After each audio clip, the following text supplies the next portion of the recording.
Ladies and gentlemen, in the middle of this very, very lively and sold-out festival, we're in an intimate Queen's Hall right here.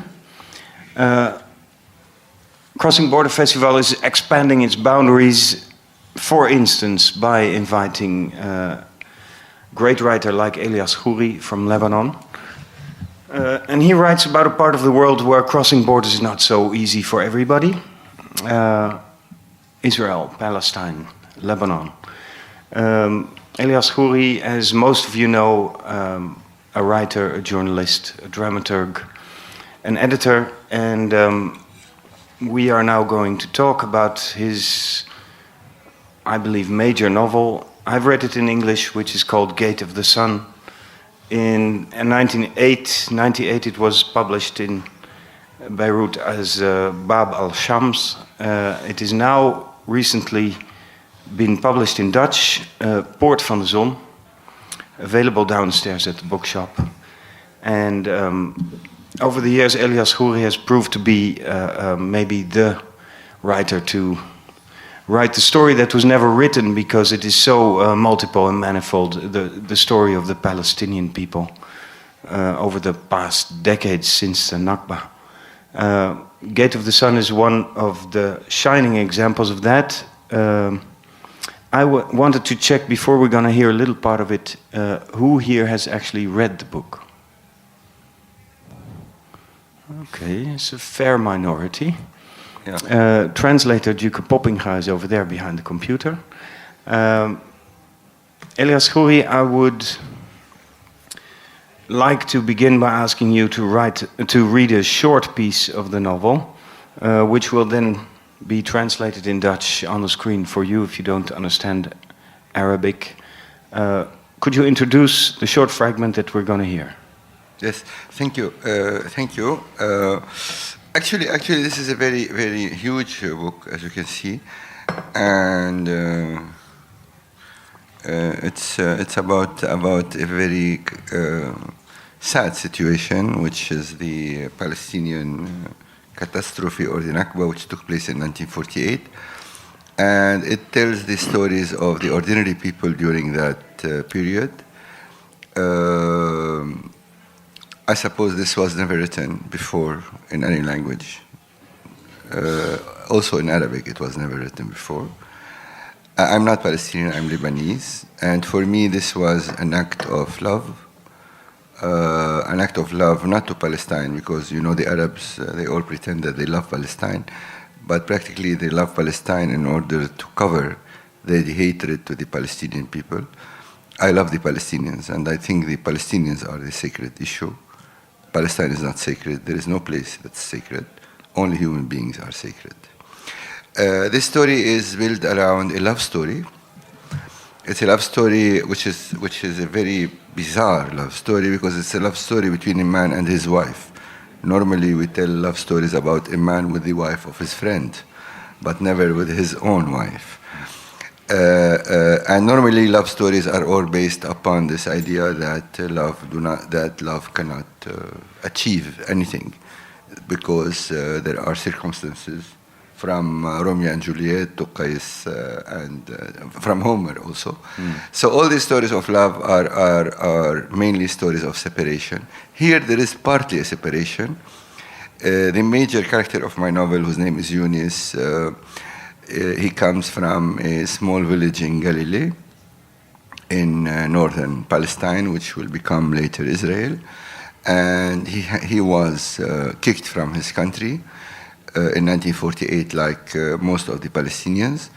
But his wife and his two children stayed in a village called Deir al-Asad, which is near their original village, which was totally destroyed.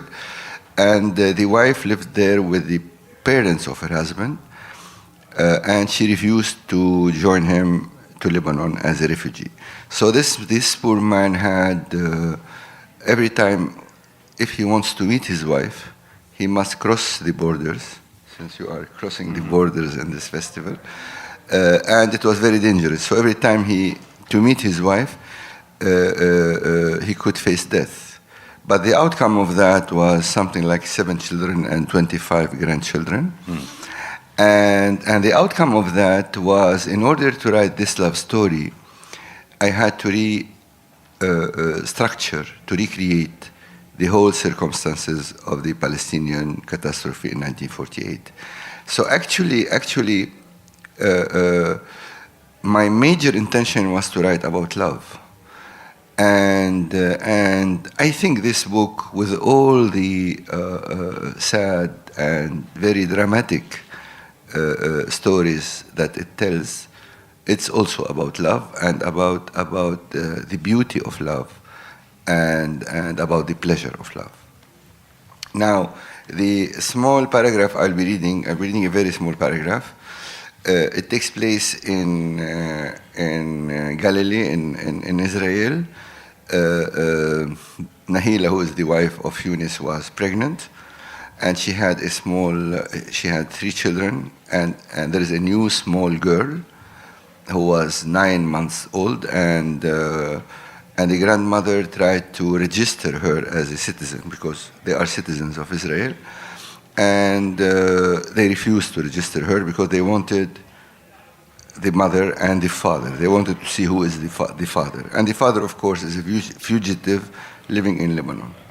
So actually, they refused to register the girl, and then they took Nahila to a prison, where they interrogated her for 3 nights. And in the end, she refused to admit that she knows where her husband is because she couldn't do it, because he comes and goes, and she will not admit that, and because this is against the law. So in the end, a peasant like Nahila, who is really a very poor peasant, she will find herself obliged to admit that she doesn't know who is the father, and to admit that she is a prostitute. And of course, the Israeli interrogator can do nothing with a woman saying that I'm a prostitute, so you can, and in your very respectful country, don't you have prostitutes in your country? So I'm free to do whatever I want. And the story is told by Khalil. Khalil is a young doctor, but who is not really a doctor. He studied some medicine in China, where he went to make some military trainment, and he is not a doctor. He is only a very poor, isolated man who is taking care of Yunus. Yunus now. This is how the novel begins. Yunus is in the hospital of Galilee in the camp of Shatila, which is a hospital, but not really a hospital, because there is nothing which looks like any hospital in the world in that hospital. And because Yunus was in a coma, he was trying to awake him through telling him stories. So the stories he was telling him actually were the stories of Yunus himself. And through telling stories, he thought that he can revive the man. Of course, in the end, you think he failed, and all the readers of this novel thought that Khalil failed and Yunus died. But actually, I think that he succeeded, because he revived in me and in the readers the whole Palestinian story as a love story. So when he finished telling him this story about the interrogation which took place in the Israeli prison, he will conclude telling the story by what I will be reading now. So I think it's clear. Well, we'll go. So I will be reading later. in Arabic because the novel was written in Arabic, and because I don't know any other, because of course I don't know Dutch or Holland or Flemish or whatever you want to call your language.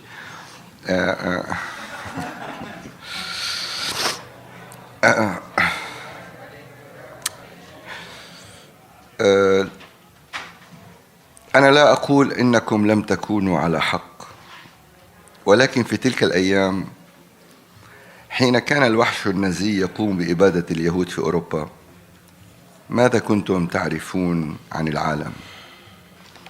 لن أقول لا تخف، فأنا أؤمن مثلك بأن هذه البلاد يجب أن تكون لأهلها، وأنه لا وجود لأي مبرر أخلاقي أو سياسي أو إنساني أو ديني يسمح بطرد شعب كامل من بلاده وتحويل بقاياه إلى مواطنين من الدرجة الثانية. لا لا لا لا, لا, لا تخف، فهذه الفلسطين مهما أطلقوا عليها من أسماء ستبقى فلسطينية. ولكن قل لي، ألم تروا في وجوه هؤلاء الذين سيقوا إلى الذبح شيئا يشبه وجوهكم؟ لا تقل لي أنك لم تكن تعلم، ولا تقل ما ذنبي. أنت وأنا وكل الناس في كل الكرة الأرضية كان يجب أن يعلموا ولا يسكتوا، ويمنع ذلك الوحش من افتراس ضحاياه بتلك الطريقة البربرية التي لا سابق لها، لا لأن الضحايا كانوا يهودا، بل أيضا لأن ذلك الموت كان يعني موت الإنسان فينا. أنا لا أقول إنه كان يجب أي شيء، ربما كان يجب أن نفهم، لكنكم كنتم خارج التاريخ فصرتم ضحيته الثانية. أنا لا أريد أن أعظ الآن رغم أنني أعظ، فالمستوطنون الذين أسسوا الكبانيات والمستعمرات والذين يؤسسونها اليوم في القدس والضفة الغربية وغزة لا يشبهون أولئك الذين ماتوا. المستوطنون كانوا جنودا قادرين على قتلنا كما قتلونا بالفعل، وكما سيقتلون أنفسهم أيضا. أما الذين ماتوا فيشبهون نهيلة وأم حسن. أرى أم حسن وسط عشرات آلاف المشردين في الحقول، أراها وأسمع صفارات القطار. أعلم أنه لم يكن هناك قطارات في الجليل، القطارات أتت بعد ذلك في لبنان وسوريا، حيث تم حشر اللاجئين وتوزيعهم على ضواحي المدن التي تحولت مخيمات.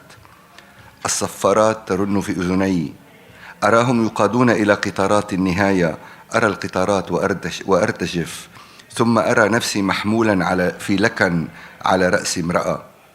أعترف لك أنني خائف، فأنا أخاف تاريخا لا يملك سوى رواية واحدة.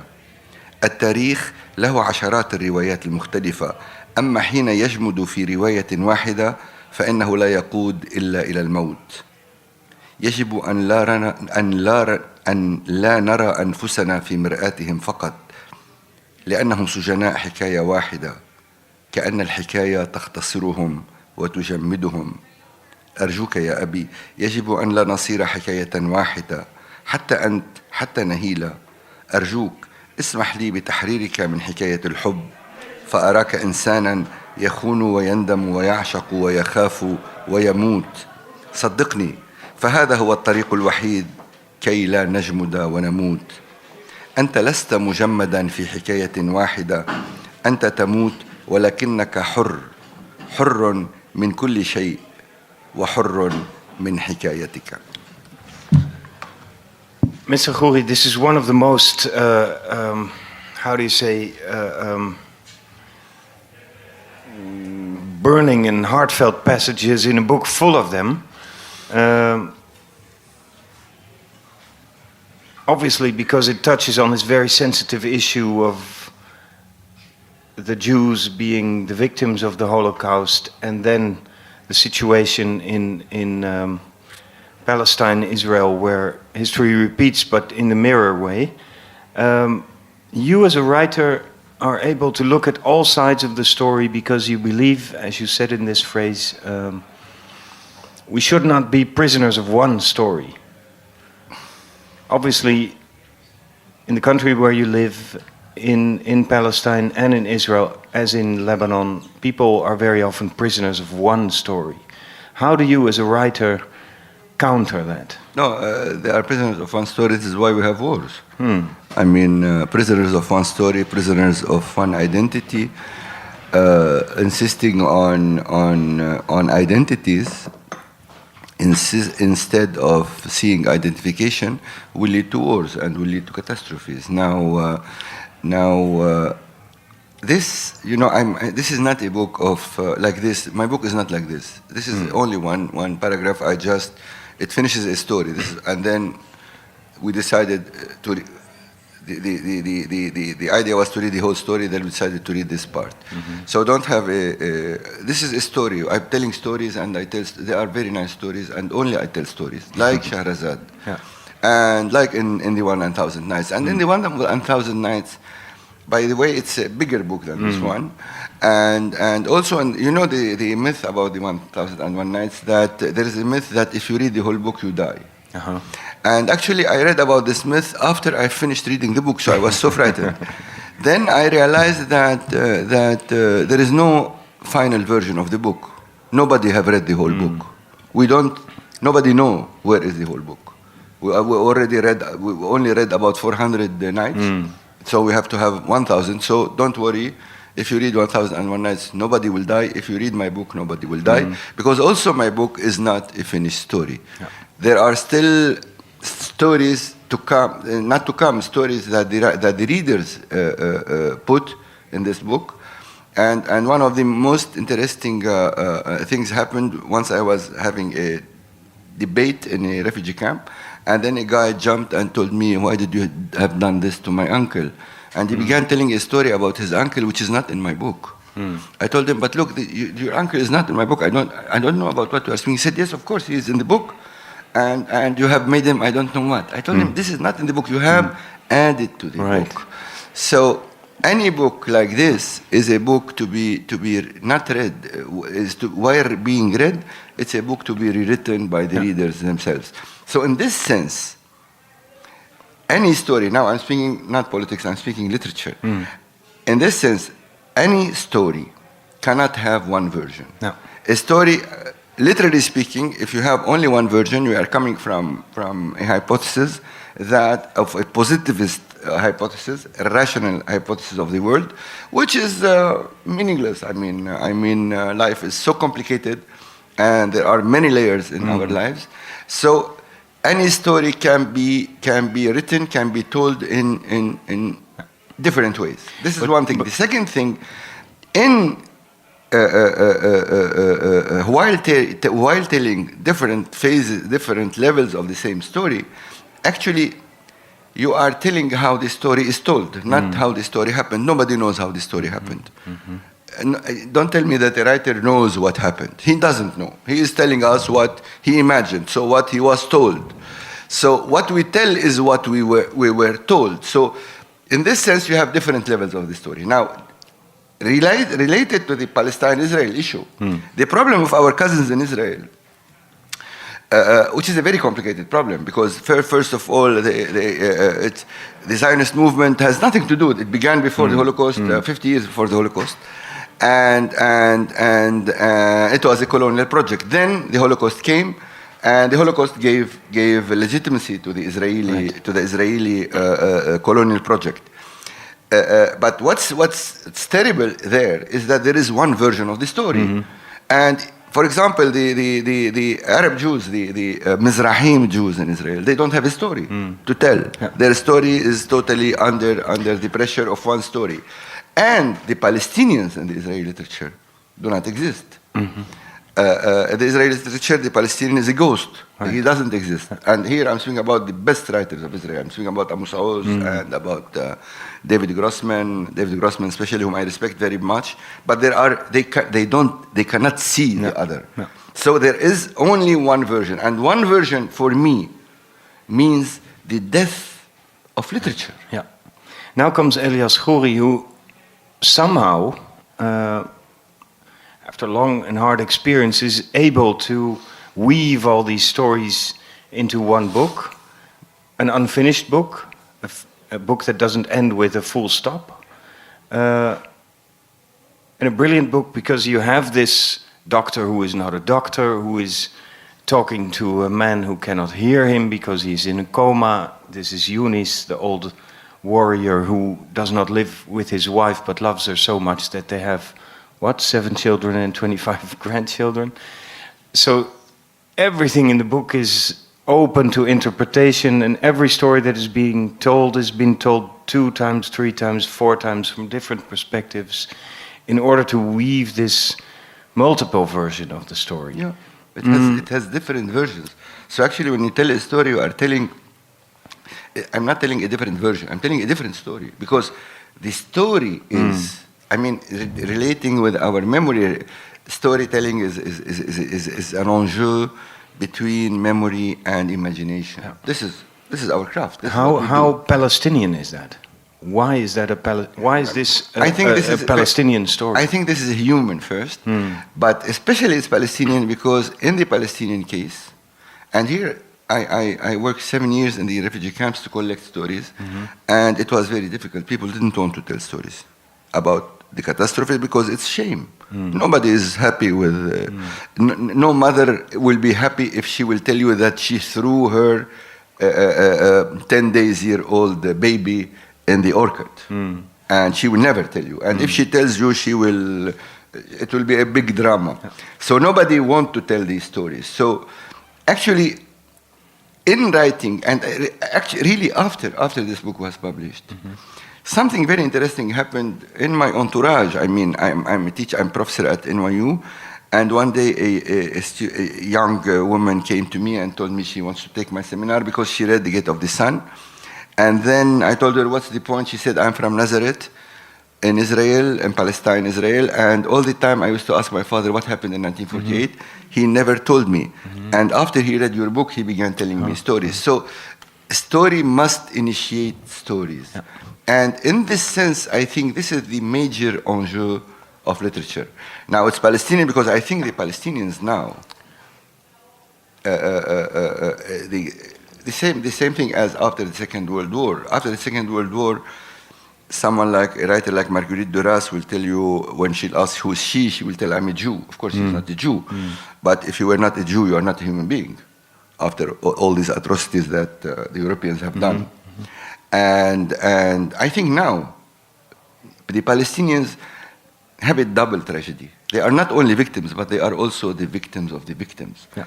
And their story is covered by another story. And the other story is trying to destroy their story, not giving them legitimacy to tell their story. Yeah. I think one of the things your book does is to prove that everybody and nobody is a victim. There's not just one people or one person who is a victim. You sort of relieve us, at least here, or me, of the I'm no longer a prisoner of the story that all Palestinians are victims, and that's all they are.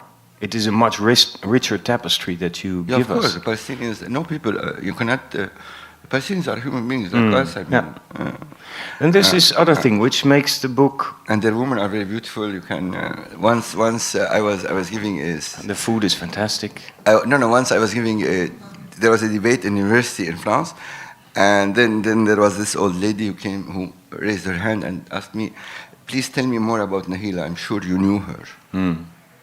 I told her, of course, madam, I didn't know her. This is literature, it's imagination. She said nothing. Then when the session finished, she followed me. She told me, I know you were telling this because there are, students and professors, and you want to show that you are a genius. Now, between us, tell me more about this movement because I'm sure that you knew her. I told her, of course I didn't know her. She said, you are a liar. And at that moment, I felt really this is this is the best compliment I've had in my career, because there is someone who believed my characters and didn't believe me. So they must be more real than the writer himself. Now, final question, because this is a impossibly short session.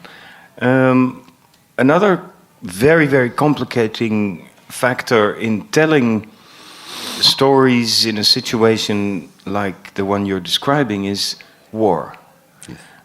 It's a book about war and love, but also about war. And one time you said, during war, everything is timeless. You live the present, the past, and the future in the same second.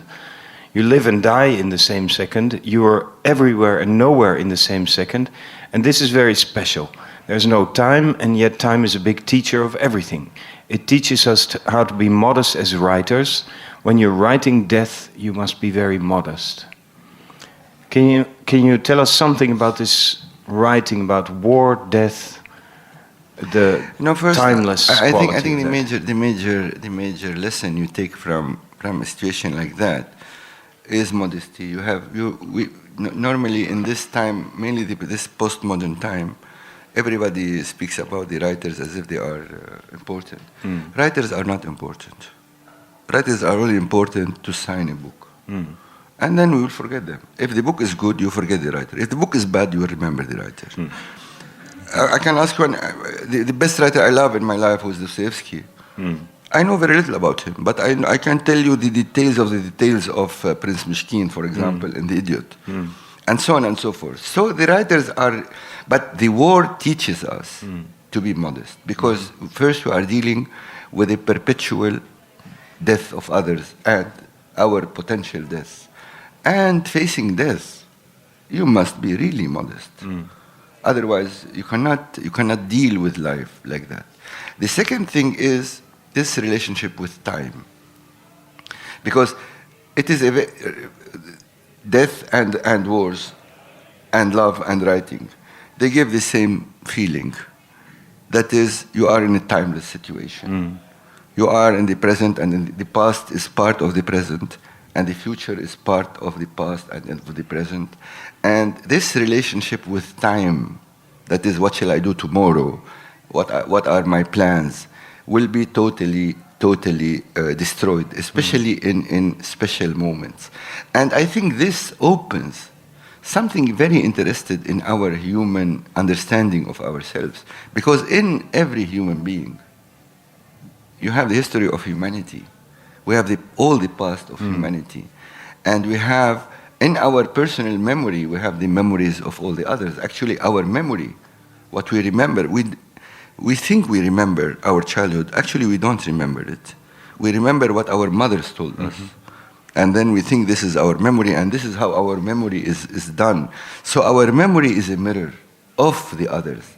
And I think during this situation, a tense situation where you have to write and to fight and try not to die, and sometimes to die in the same moment, I think this teaches you a lot about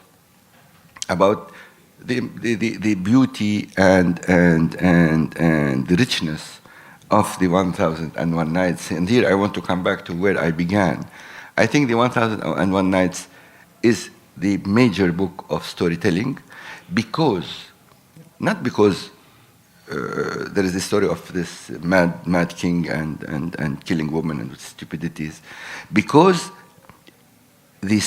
not only the story is endless, but also the narrator changes. You tell a story about someone, then this someone will come, will enter the place and will tell his story, who will be telling about another one who will enter the place and telling his story, in a sense that you don't actually, to have a story, you have to have others everywhere. Otherwise, there will be no story structured as such. We've just witnessed a vintage piece of Elias Khoury storytelling. He ends where he began, and then it continues. You've written a book about war and love, about death and storytelling, about a doctor who is not a doctor in a hospital that's not really a hospital, in a country that's not really a country, but in a book that is absolutely a masterpiece. So I do recommend you Poort van de Zon, now also available in Dutch. Elias Khoury, thank you very, very much. Thank you.